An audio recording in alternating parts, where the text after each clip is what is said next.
What if we confirmed intelligent alien life tomorrow? What would actually happen next? Would we be ready for it? For generations, that was a question for science fiction. Not anymore. Right now, incredible tools like the James Webb Space Telescope are actively hunting for signs of alien technology. The search has officially begun. So this isn't a fantasy anymore. It's the ultimate stress test for our tech, our governments, and honestly, for all of us. And it forces us to ask, are we actually ready for what comes next? The first part of any stress test is simple. Does the equipment even work? For humanity, our equipment is a fleet of telescopes, and the test is finding a needle in a cosmic haystack. The universe is unbelievably vast and so far eerily silent. So, can we really detect a sign of intelligent life out there? For decades, the search for extraterrestrial intelligence, or SETI, was basically us cupping an ear to the sky, just listening for radio signals. It's a solid idea. Any advanced civilization would probably figure out radio waves and use them to communicate. But after years and years of listening, the silence has been, well, deafening. And that's forced a huge shift in strategy. Instead of just listening, we've started looking. This is where the James Webb Space Telescope, or JWST, completely changes the game. It's not just taking pretty pictures of distant galaxies, it's a revolutionary tool in the search for life. JWST is an expert at analyzing the atmospheres of exoplanets, planets orbiting other stars. It works by capturing the starlight that filters through a planet's air. The chemicals in that atmosphere leave behind a unique barcode of what it's made of. And in that barcode, scientists are looking for two things: biosignatures and technosignatures. Biosignatures are just signs of life. Any life. Think methane or other chemicals that, here on Earth, are pumped out by living things. And this is where things get exciting. JWST recently made headlines when it detected the possible presence of dimethyl sulfide on the exoplanet K2-18b. Why does that matter? Because on our world, that chemical is only produced by life. Now, this isn't definitive proof. The signal is faint and needs a lot more verification, but it's a tantalizing hint. But the real mind-bender is the search for technosignatures. These aren't just signs of life, but signs of technology. We're not looking for little green men, we're looking for the pollution from their factories. One recent study showed that under ideal conditions, JWST might just have the potential to detect artificial chemicals like CFCs, the stuff we used in old hairspray cans in an exoplanet's atmosphere. Finding CFCs on another world would be an almost undeniable sign of an industrial civilization. Of course, we're looking for other clues too. Megastructures, like a hypothetical Dyson sphere built to harness a star's energy. Unnatural heat signatures or even laser pulses are used to communicate. The search is getting so much broader. Scientists are now even bringing in fields like machine learning and bioacoustics, studying complex systems like whale songs to prepare us for a signal that might not look anything like what we expect. The technology is accelerating at an incredible pace. With JWST, we can scan thousands of worlds. For the first time in human history, the question isn't just if we can find them, but what on Earth happens when we do. So let's play this out. A team of astronomers using JWST confirms an artificial pollutant in the atmosphere of a planet 40 light-years away. The data is checked, double-checked, and verified. It's real. Now what? Who makes the call? Who speaks for Earth? This is the second, and maybe the most fractured part of our readiness test, the problem of protocol. You might assume there's a detailed plan locked away in a vault somewhere, a step-by-step guide for first contact. You would be wrong. While organizations like NASA have meticulous plans for things like asteroid impacts, our official playbook for alien contact is shockingly out of date. The most widely known guidelines are the SETI Declaration of Principles, first drafted back in 1989. These protocols were created before the internet turned our world upside down and are mostly just concerned with making sure a signal is authentic. Beyond that, they offer some pretty vague advice. Tell the public, share the data, and seek instruction from the United Nations. But who at the UN exactly? There is no single internationally agreed-upon person or office to manage the single biggest discovery in human history.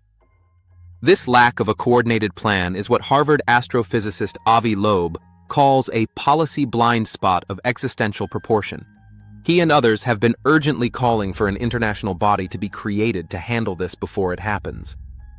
To try and fix this, an international group of researchers recently set up the SETI Post-Detection Hub.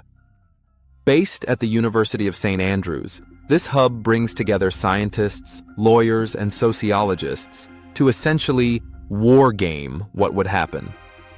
They're trying to build a toolkit for a global response because a discovery made in one country would have immediate, worldwide consequences.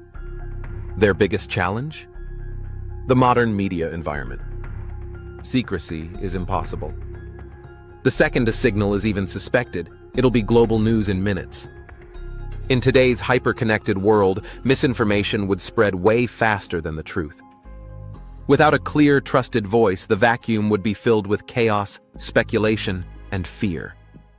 So right now the plan is to make a plan. Scientists are working on it, but it's a slow process. The chilling reality is that if a signal arrived today, we would be making it up as we go along, live on the world stage. Okay, so we have the tech to find them. And we're starting to sketch out a plan for what to do. But that brings us to the final, most unpredictable piece of the puzzle, us. Is humanity psychologically ready to find out we're not alone? For decades, science fiction has painted a pretty clear picture of mass hysteria. Think of H.G. Wells's War of the Worlds. The assumption was always that confirming alien life would shatter our beliefs, crumble religions, and send everyone into a global panic. But is that really true? Recent research suggests the reality could be very, very different. Studies by psychologists like Michael Varnum at Arizona State University looked at how the public reacted to past potential alien discoveries, like the announcement of possible fossilized microbes on a Martian meteorite. They analyzed news articles and had people write about how they'd react. The results were overwhelming. The language and feelings were dominated by positivity, excitement, and wonder, not fear. And when people were asked how they would react versus how they thought society as a whole would react, a funny pattern emerged. Most people felt that they, personally, could handle the news just fine. They were just worried about how everyone else would take it. This suggests our great fear isn't really of the aliens, but of each other. That's not to say it would be simple. Psychologists warn of ontological shock, the deep personal challenge to our beliefs about our place in the cosmos. But the idea of widespread, unmanageable panic is probably a myth. We're a surprisingly resilient species. Instead of collapsing, the discovery could be a moment of profound unity, a cosmic water cooler moment for all 8 billion of us. Imagine the world waking up to the realization that our long loneliness in time and space might finally be over. It would force us to see ourselves as human in a way nothing else ever could. This is why experts are now pushing to bring the humanities and social sciences into the conversation. By studying our stories, our psychology, and our cultures, we can better understand what people expect and fear and communicate in a way that guides us through the initial shock toward a more thoughtful global conversation.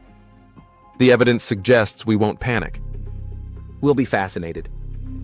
We'll be reflective. And we'll be forever changed.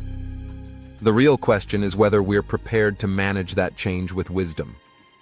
So, are we ready for real alien contact? The honest answer is a mix of yes and no.